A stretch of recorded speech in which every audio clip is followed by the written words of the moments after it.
প্রিয় ভাটিয়ারীবাসী, আসসালামু আলাইকুম। আমি মোহাম্মদ আসলাম চৌধুরী, আপনাদের সন্তান, আপনাদের কারো ভাই, কারো চাচা। আপনাদের সাথে আমার বেড়ে ওঠা শিক্ষা জীবন থেকে কর্মজীবন, আমি ভাটিয়ারিতেই থাকি।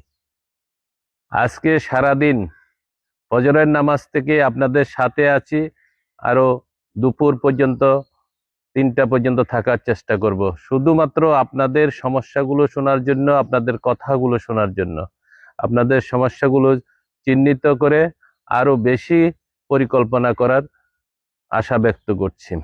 বিশেষভাবে ম- যেসব জাহাজ শিল্পগুলো বন্ধ আছে সেগুলো কিভাবে চালু করে কর্মসংস্থান বৃদ্ধি করা যায়, তাছাড়া অন্য ফ্যাক্টরিগুলো বা বিভিন্ন কলকারখানাগুলো যেগুলো বন্ধ আছে এগুলো চালু করা এবং নতুন নতুন কর্ম পরিকল্পনা কিভাবে করা যায় তা নিয়ে আপনাদের সাথে ভাব বিনিময় করব।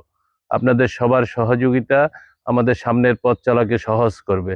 আপনাদের পরামর্শ এবং সাজেশন নিয়ে আমরা সামনে এগিয়ে যাব।